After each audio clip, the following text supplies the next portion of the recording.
عليكم ورحمه الله وبركاته. ازيكم عاملين ايه؟ يا رب تكونوا كويسين. اللي ما عرفنيش اول مره يشوفني، انا لينا ايهاب ميك اب ارتست. النهارده هنعمل مع بعض سكين كير روتين، فلو مهتمين تشوفوا السكين كير روتين بتاعي الاسبوعي ازاي، كملوا الفيديو للاخر وشوفوا انا وصلت للنتيجه الجميله دي ازاي كده. الحاجات الهاديه دي كده، البشره الصافيه دي كده ازاي، وشوفوا بشرتي كانت عامله ازاي في الفيديو اول ما ابتدي.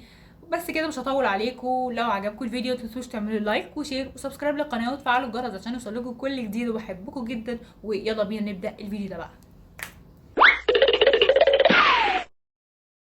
اول حاجه هتعرض للبخار.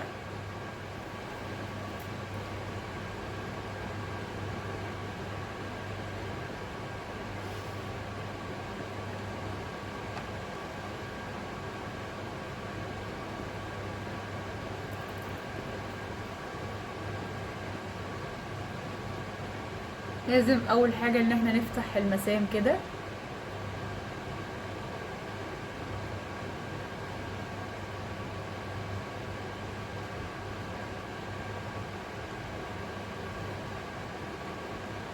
هو فايدة ان احنا نفتح المسام بتاع الوش ان هو ما يخليش اي جراثيم تتراكم تحت الجلد، ويمنع من حبوب الشباب والحاجات دي.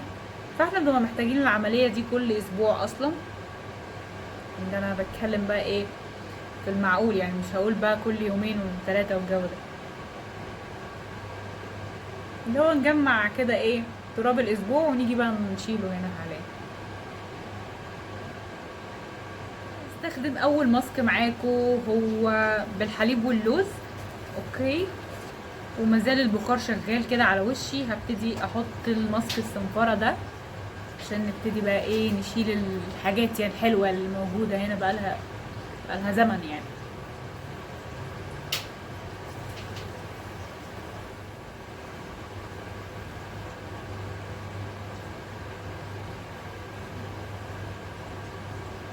عشان نفتح المسام كده اكتر ويكون جوانا الماسك ده.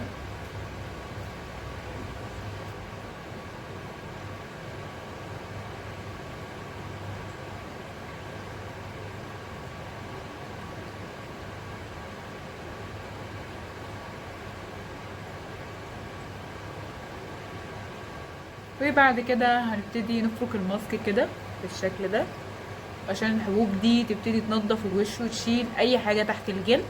بنشيل اي جلد ميت، اتربة، جراثيم، كل الحاجات دي بقى بنشيلها. احنا كبشر محتاجين اصلا العملية دي كل اسبوع، بس طبعا اللي يعمل يعني.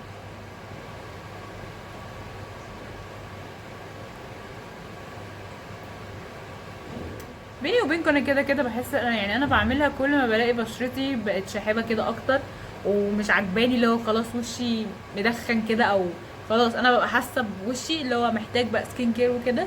فا اوكي. لكن مش كل اسبوع بصراحه، ما بعملوش كل اسبوع يعني. مش عشان هو ليه اضرار، هو ملهوش اضرار خالص تنظيف البشره ده. انا مش بعمل مثلا بمكنه او باي حاجه بكحت بيها الجلد، انا مجرد اني بنضف البشره بس من يعني الحاجات اللي بتدخل جوه المسام بس كده. عشان في الطبيعي احنا بنحتاج كل فتره ان احنا نفتح المسام نشيل كل اللي جواه عشان ما يربيش تحت منه حبوب شباب او حبوب تحت الجلد او الحبوب البيضاء عامه. اوكي. هنفرك الماسك كويس، مبقاش لينا ان منيلتش طرحه او بندانه معايا بجد. سواء بقى سكين كير مش سكين كير ميك اب اي حاجه، لازم انيل اللي انا لابساه عموما.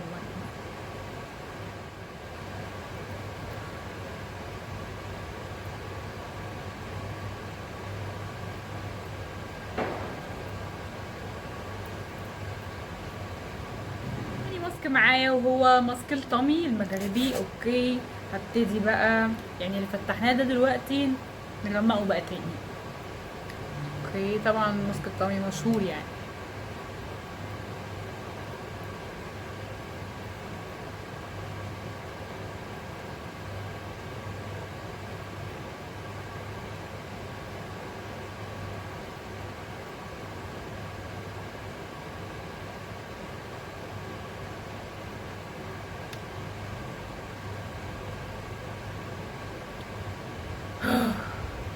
حاسه ان وشي لزق في بعضه كده، مش عارفه احرك شفايفي حتى.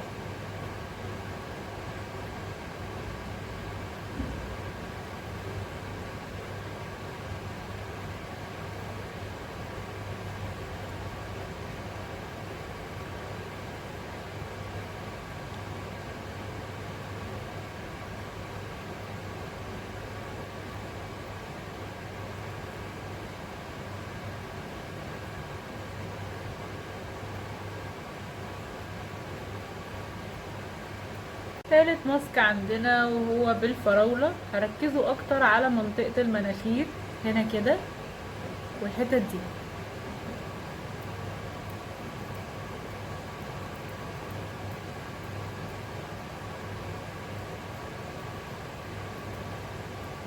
الماسك العزيز على قلبي، وده بقى يعتبر انا بستخدمه كل 3 4 ايام كده، انا بستخدمه احطه كده من غير اي حاجه.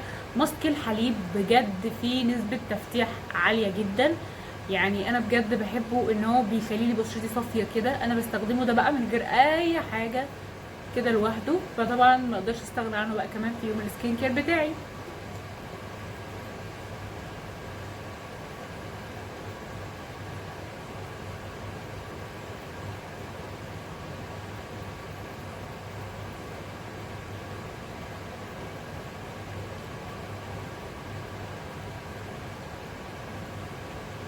حاسه ان حاطين فيه ايس كريم. بس كده بقى ما اعرفش انا ليه بحب احطه جوه عيني هنا كمان، بس اللي هو ايه بحس اني اعمل كله مع بعضه كده، اخلي بشرتي كلها لون واحد كده. سوري بقى عن المنظر، بس ايه تقبلوني يعني. النص كده بدعكه شويه وبعدين بروح اغسله، يعني بسيبه 5 دقايق وبعد كده هروح اغسله. وده كده يا جماعة الوش بعد ما غسلت الماسك كده بدون فلتر بدون ميك اب بدون اي حاجة كده. ده وشي بعد ما غسلت الماسك. اوكي هحتاج بقى حاجات بسيطة جدا، وهي اني ارطب وشي بقى باي كريم ترطيب عندكم. هجيب المرطب بتاعي من يوكو اوكي وابتدي ارطب بيه وشي. انا بحب المرطب ده في حاجة ان هو خفيف، يعني حاجه كده ناعمه جدا تكاد لا تذكر، حاجه كده بتزفلط اوكي، زفلوت اوكي، بس اللي هو ايه حاجه كده خفيفه قوي على البشره كده. في كريمات يعني ترطيب بس بتبقى تقيله شويه، ده حلو، ده ليه مميزاته وده ليه مميزاته، بس انا بحب ده اكتر. وده كده شكل البشرة بعد ما غسلت الماسك، وزي ما انتوا شايفين بدون اي نقطة ميك اب ولا اي حاجة، هو بس فقط اني حطيت من الليب جلوس بتاع بديل كيكو، وحسيت اني محتاجة ارطب شفايفي اكتر مع بشرتي، وبس كده ما عملتش اي حاجة تانية. ده شكل البشرة بيرفكت زي ما انتوا شايفين بدون نقطة ميك اب ولا اي حاجة. اوكي لو عجبكم الفيديو متنسوش تعملوا لايك وشير وسبسكرايب للقناه وتفعلوا الجرس عشان يوصلكم كل جديد، وبحبكم جدا. واكتبوا لي رايكم تحت في الكومنتس وبرد على كل التعليقات. وبس كده مش هطول عليكم يا حلوين، وباي باي.